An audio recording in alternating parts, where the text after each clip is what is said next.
মরহুম বিশ্বাস হুজুর বলেছেন এমন একদিন আসবে সব দল মিল্লা বলবে চরমোনাই ঠেকাও। চরমোনাই কেন ঠেকাইতে হবে? মাছ ভান্ডারের বিরুদ্ধে কথা নাই, আটপুষির বিরুদ্ধে তাদের কোনো বক্তব্য নাই, দেওয়ানবাগির বিরুদ্ধে কোনো বক্তব্য নাই, অন্যান্য ভণ্ড যেই দরবারগুলো আছে তাদের বিরুদ্ধে তাদের কোনো বক্তব্য নাই, তাদের উদ্দেশ্য বক্তব্য চরমোনাই ঠেকাও। আচ্ছা, আপনাদের কাছে আমার প্রশ্ন, চোখ বাঁধা থাকলে এবং এই হুজুরের ভক্তদের কাছে আমার প্রশ্ন, ভাই কোনো ঝগড়া না, আপনাদের কাছে আমার প্রশ্ন হচ্ছে চোখ বাঁধা লোক কি কখনো লিখতে পারে? আর আপনি এত বড় বুজুর্গ হয়ে গেছেন, আপনি চোখ বাঁধা অবস্থায় আবার নাম লেখছেন, আবার লাল কালি দিয়ে কাটছে, এটাও দেখছেন। মাওলানা মুতালিবুর রহমান সাইফি উনি আবার বলছে সেই হুজুরকে জুতা পিটা করে দেশে খেতে দিতে হবে। এটারও আমরা পক্ষপাতিত্ব না, এটারও পক্ষ করি না, ঠিক কিনা বলেন? কারণ কথা বলতে হলে একজন আলেমের সম্মান দেখে কথা বলতে হবে। আমরা যখন কেউ নাই ময়দানে, হেফাজতে ইসলাম ময়দানে নাই, তখন খেলাফত নাই, জমিয়ত নাই, কেউ নাই, তখন ময়দানে হকের পক্ষে একটা মানুষ দাঁড়ায়া দাঁড়ায়া বাইতুল মুকাররমে স্লোগান দিছে, তিনি আর কেউ না আমাদের পীর সাহেব চরমোনাই, ঠিক কিনা বলে? কেউ ছিল না তখন, কেউ নাই, মামুনুল হক তখন নাই জেলখানায়, কিন্তু হকের পক্ষে দাঁড়াইয়া শিক্ষা সিলেবাসের নাস্তিক মার্কা শিক্ষা সিলেবাসের বিরুদ্ধে পীর সাহেব চরমোনাই সারা জীবন লড়াই করেছে। আবার যদি এখন কোনো নাস্তিককে ওই শিক্ষা সিলেবাসের দায়িত্ব দেওয়া হয়, এখনো আমরা ঘরে বসে থাকবো না, ঠিক কিনা বলেন?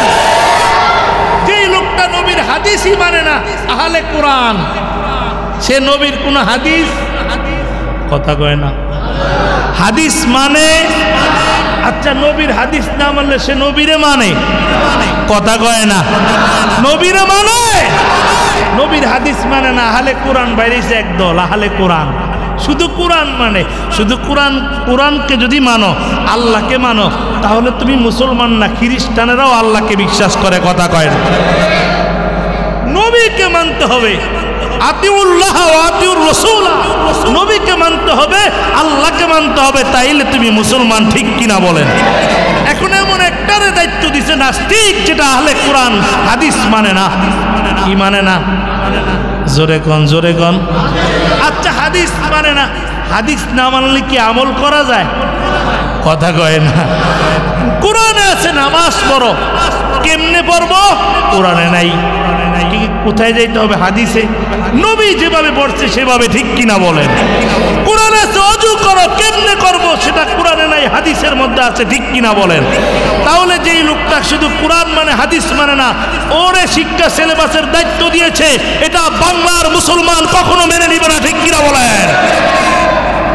সাবধান, যিনি শিক্ষা সচিব আছেন এবং শিক্ষা উপদেষ্টা আছেন আপনার কাছে, আমরা এই চাঁদপুর থেকে, দাউদকান্দি থেকে উদাত্ত আহ্বান জানাচ্ছি, আপনি অতি বিলম্বে এই নাস্তিকদেরকে এখান থেকে অপসারণ করতে হবে, ঠিক কিনা বলেন? বাংলাদেশের মানুষ আগের মতো আর ভাউ এবং মার্কা শিক্ষানীতি চায়? ভাউ এবং মার্কা শিক্ষানীতি চায়? চায় না। বেঙ্গের লাভ মার্কা শিক্ষানীতি এখন আর চায় না। শত শত শহীদের রক্তের বিনিময়ে দেশ নতুন করে স্বাধীন হয়েছে, আর সর্বপ্রথম কারফিউ ভেঙেছে আমাদের নায়েব আমির মুফতি ফয়জুল করিম সাহেব দামাত বারাকাতুহু, ঠিক কিনা বলেন? এগুলা খবর এখন নাই। বর্তমানে বাংলাদেশে সবচেয়ে বৈষম্যর শিকার হচ্ছে ইসলামী আন্দোলন বাংলাদেশ, ঠিক কিনা বলেন? সবাই বললে কোনো দোষ নাই, আমাদের নায়েব আমির আমির বললেই দোষ। কি কথা কয় না? সবাই বললে দোষ নাই, অথচ আন্দোলনের সময় কেউ ময়দানে নাই, মাঠে নাই। ঘোষণা দিয়ে, ব্যানার নিয়ে, লক্ষ লক্ষ তাওহীদি জনতা নিয়ে ময়দানে নেমেছে এক নম্বরে মুফতি ফয়জুল করিম দামাত বারাকাতুহু নায়েবে আমি, ঠিক কিনা বলেন? তিনি সর্বপ্রথম ময়দানে নেমেছেন, কারফিউ ভেঙেছেন। বাংলাদেশের কিছু তরুণ উলামায়ে কেরাম ইদানিং দেখতেছি ফেসবুকে, কিছু ফেসবুক মুজাহিদেরা ইদানিং আমার মনে হয় কন্ট্রাক্টদারি নিয়েছে, চরমোনাই ঠেকাও। কথা বলেন, কি ঠেকাও? চরমোনাই ঠেকাও। আরে ভাই আমি বুঝি না, আমি তো ছোট মানুষ। চরমোনাই কেন ঠেকাইতে হবে? মাঝবান্ডারের বিরুদ্ধে কথা নাই, আটপুষির বিরুদ্ধে তাদের কোনো বক্তব্য নাই, দেওয়ানবাগির বিরুদ্ধে কোনো বক্তব্য নাই, অন্যান্য ভণ্ড যেই দরবারগুলো আছে তাদের বিরুদ্ধে তাদের কোনো বক্তব্য নাই। তাদের উদ্দেশ্য বক্তব্য চরমোনাই ঠেকাও। কথা কয় না, কথা কয় না। চরমোনাই ঠেকাও। ইদানিং দেখতেছি ফেসবুকে আমাদের তরুণ কিছু উলামা ইকরাম তারা চরমোনাই ঠেকাও, চরমোনাই ঠেকাও, চরমোনাই ঠেকাও। আমি আজকেই ইসলামী মাহফিল থেকে বলতে চাই, চরমোনাই ঠেকাবেন তো দূরের কথা, আপনারা আরো সাথে যারা আছে সবাইকে নিয়েও চরমোনাই কোনো ক্ষতি করতে পারবেন না। ঠিক কিনা বলেন? চরমোনাই আগের গতিতেই চলছে, চলবে। বরংস বিরোধিতা যারা করেছে আমরা দেখেছি ইতিহাসের পাতায়, মরহুম বিশ্বাস হুজুর বলেছেন এমন একদিন আসবে সব দল মিল্লা বলবে চরমোনাই ঠেকাও। কথা কয় না?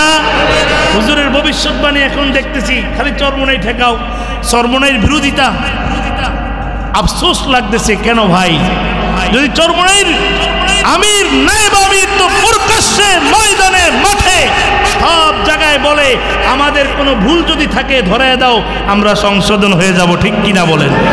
ভুল যদি পাও সরাসরি জানাও।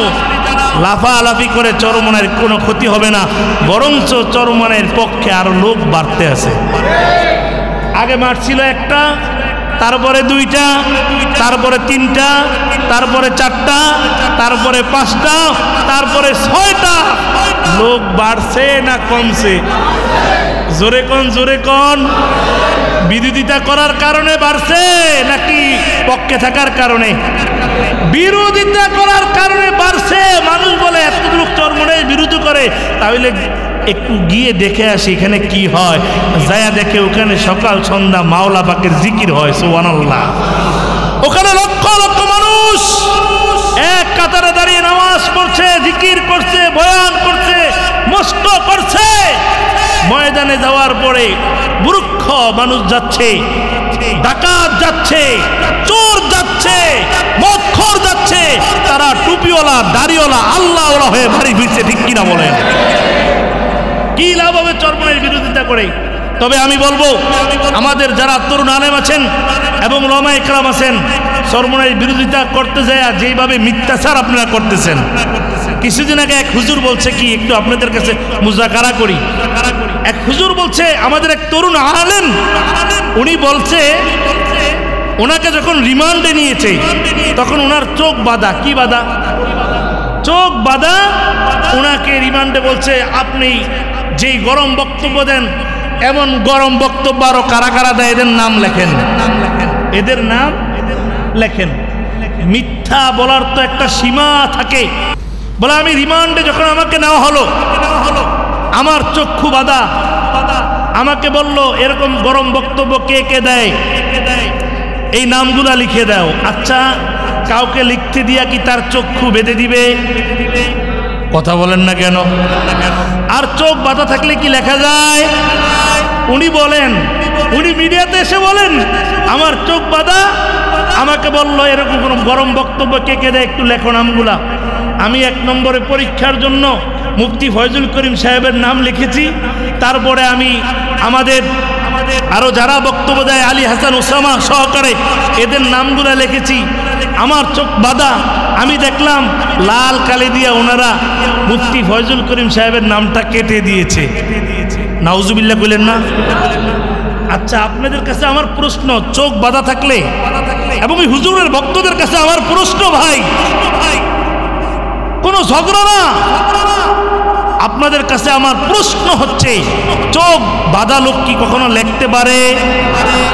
আর আপনি এত বড় বুজুর্গ হয়ে গেছেন, আপনি চোখ বাঁধা অবস্থায় আবার নাম লেখছেন, আবার লাল কালি দিয়ে কাটছে, এটাও দেখছেন। এই কথা সত্য না মিথ্যা? এমনি তো বোঝা যায়। আমরা ছোটবেলা একটা গল্প শুনেছি, আপনারা শুনছেন কিনা জানি না।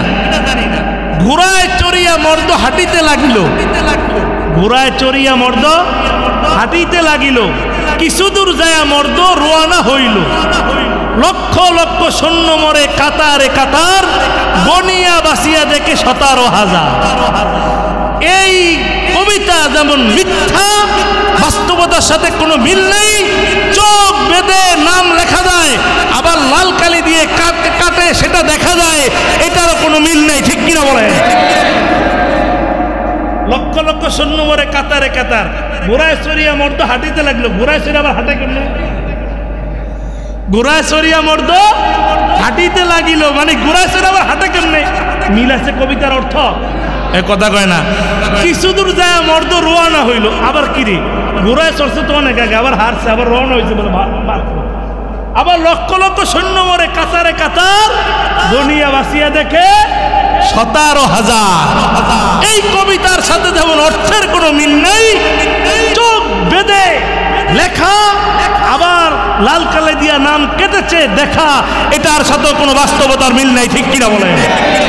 সুতরাং আমি উদারত আহ্বান জানাবো, আজকে এই ইসলামী মজলিস থেকে উদারত আহ্বান জানাবো আমাদের উলামা ইকরামদেরকে, আপনারা এই ফেসবুকের মুজাহিদ ভাইয়েরা যারা আছেন, এই যুদ্ধটা ফেসবুকে বন্ধ করেন। ঠিক কিনা বলেন? এগুলা দেখে এখন সাধারণ মানুষ হাসে। আবার আমাদের এক হুজুর মাওলানা মুতালিবুর রহমান সাইফি, উনি আবার বলছে সেই হুজুরকে জুতা পিটা করে দেশে খেতে দিতে হবে। এটারও আমরা পক্ষপাতিত্ব না, এটারও পক্ষ করি না। ঠিক কিনা বলেন? কারণ কথা বলতে হলে একজন আলেমের সম্মান দেখে কথা বলতে হবে। আমরা দেখেছি আব্দুর রহিম আল মাদানী, উনি আমাদের পীর সাহেবদেরকে নিয়ে অজস্র ভাষায় কথা বলছেন, বিশ্রী ভাষায় কথা বলেছেন। এগুলো আমরা ওনার থেকে আশা করি নাই। উনি আবার সেটা ক্ষমাও চেয়েছেন লাইভে এসে, আমরা দেখেছি। তো আমরা কোনো উলামায়ে কেরাম থেকেই এই ধরনের ভাষা ব্যবহার আমরা আশা করি।